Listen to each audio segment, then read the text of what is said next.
Bonjour à tous, soyez les bienvenus sur cette chaîne YouTube dédiée au métier de chargé d'études courant fort, courant faible dans le bâtiment. Alors aujourd'hui on revient avec c'est pas un nouveau sujet mais c'est une nouvelle vidéo sur la sécurité électrique dans les salles de bain. Alors précédemment nous avons vu les différents volumes qu'il y a dans la salle de bain, confère la NFC 1500. Nous allons voir dans cette vidéo comment aller appliquer la norme pour pouvoir faire la distribution électrique dans la salle de bain. Alors sans plus tarder, pour rappel, nous avons vu qu'il y avait 3 volumes. Le volume 0, le volume 1 et le volume 2. Donc je ne veux pas revenir sur les volumes parce que voilà, je vous invite à regarder la précédente vidéo. Donc nous allons aller directement sur AutoCAD. Alors, je vous présente ici un appartement de type 3. Donc, avec là, on a 2 chambres. Donc, T3, qui dit T3 dit 2 chambres. Donc, ce qui nous intéresse ici, c'est la distribution dans la salle de bain. Comme nous l'avons vu dans notre précédente vidéo, on a le volume 0 qui est le volume de la baignoire. Le volume en dessus, c'est le volume 1. Et le volume 2, c'est le volume après les 6 cm. Donc on va aller chercher nos 60 cm, pardon. Alors donc je vais venir ici, je vais aller chercher mes 60 cm. Donc là voilà 0,6, je suis en mètres. Donc une fois que ça c'est fait, je reviens là, je vais encore dessiner, j'aimerais dessiner un espace directement en volume à ne pas toucher. Donc là, voilà. Donc dans tout ce volume-là, je n'ai pas le droit d'aller prévoir une prise ou un lave-linge dans ce volume. On est d'accord? Donc voilà. Donc ce que je vais faire, c'est ici. Donc on a bien respecté, entre guillemets, l'architecte a bien respecté les règles de volume. Hein. Elle a placé elle ou il, ça peut être une fille, il a placé son lave-linge ici. Donc nous, qu'est-ce qu'on va faire? On va aller chercher notre prise lave-linge. Donc copier. On va venir positionner notre prise ici, notre alim élec ici. Ensuite, qu'est-ce qu'il faut encore prévoir dans une salle de bain? Il faut prévoir des prises pour éventuellement un sèche-cheveux. Donc, qu'est-ce que je veux faire? Je vais aller chercher une prise pour mon sèche-cheveux. Je vais voir. Donc, voilà, je place ma prise ici. J'ai le droit de placer ma prise ici parce que je ne suis pas dans le volume. Voilà. Ensuite, qu'est-ce que je veux faire? Sachant que dans le volume, là, c'est le volume 1. Ici, c'est le volume 2, pardon. Là, on est dans le volume 0 et au-dessus, on est dans le volume 1. Donc, qu'est-ce que je vais faire?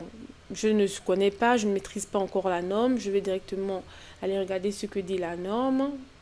Je vous avais présenté ce petit tableau récapitulatif la dernière fois. Donc, dans le volume 2, on nous dit qu'on peut prévoir dans le volume 2 un chauffe-eau. On peut prévoir un appareil de chauffage, un appareil de chauffage de classe 2. On peut prévoir un interrupteur à condition qu'il soit de très basse tension. Et ensuite, on peut prévoir une prise rasoir avec transfo de séparation. Donc, voilà. Et moi, ce que je vais faire, c'est que je vais prévoir des alimes basiques. Donc, moi, directement, je vais aller hors volume. Parce que lorsqu'on est hors volume, on peut prévoir ce qu'on veut. Donc, bien évidemment, tout cet espace-là, pardon, on est hors volume. Donc, je ne fais pas gaffe, hein, je prévois ce que je veux. Donc, je prévois mon interrupteur, je prévois une prise haute ici, à l'entrée de la salle de bain. C'est une question d'habitude, hein, vous n'êtes pas obligé, bien évidemment. Ensuite, mon interrupteur, je vais aller chercher mon interrupteur, voilà, de simple ou va-et-vient ou double. Donc, généralement, j'en prévois une double, pardon, donc mon inter que je veux peut-être retourner parce que voilà, je suis un petit peu, j'aime bien que les choses soient voilà, dans le bon sens. Donc voilà, je place ma prise ici. Voilà. Ensuite, qu'est-ce que je fais? Je programme mon luminaire étanche ici. Je serai bien évidemment hors volume. Je prévois ma réglette ici. Ensuite, mon DCL en plein centre ici. Donc là, voilà, mon point lumineux. Et après, je peux éventuellement prévoir une DCL ici. Donc, ou une réglette. Généralement, c'est une réglette. Hein. Donc, vous allez prévoir votre réglette étanche au-dessus du lavabo. Et donc, je crois que c'est tout. Après, au niveau de la baignoire, hein, si vous le souhaitez, vous pouvez prévoir un luminaire à condition que le luminaire respecte bien la norme. Donc, c'est-à-dire le luminaire soit alimenté en très basse tension. Voilà. Donc, ça, c'est le cas où on a une baignoire. Donc, quand on a une douche à l'italienne, bien évidemment, on fait pareil. Donc ici, on est dans un autre appartement hein, avec une douche à l'italienne. Donc là, on a un receveur de douche. Ce qu'il faut faire, on fait pareil. On va chercher nos 60 cm. Donc moi, ce que je fais, j'essaie d'aller pas à pas. Je prends un point ici. Donc je vais chercher mes 0,6 cm. Enfin, mes 60 cm. J'ai du mal avec ça. Hein, les centimètres, les mètres, c'est vraiment pas mon fort.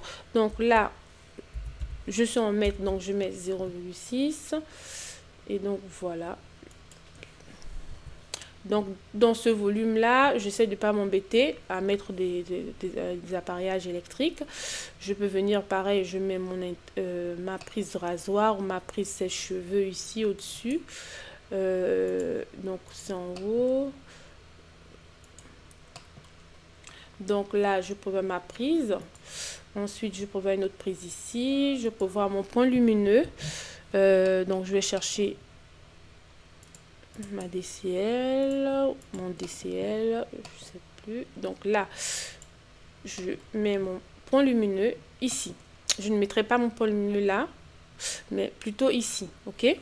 Ensuite, je prends mon interrupteur, je vais le mettre là. Pareil comme tout à l'heure. Donc là, je suis bien dans le bon sens, c'est cool. Donc voilà. Et c'est tout.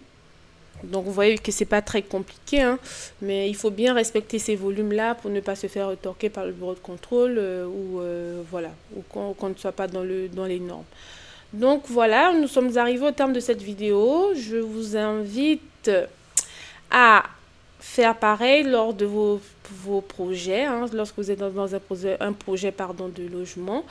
Donc voilà, ce n'est pas bien compliqué. Donc, on se retrouve dans une prochaine vidéo avec un tout nouveau sujet. Je vous remercie pour votre attention et voilà, n'hésitez pas à vous abonner, ça ne vous coûte rien et moi, ça m'encourage. Donc, voilà, merci beaucoup. J'essaierai de mettre un QCM à la fin de cette vidéo pour voir un petit peu si vous avez compris les différents sujets abordés au cours de cette vidéo. Donc, à très bientôt.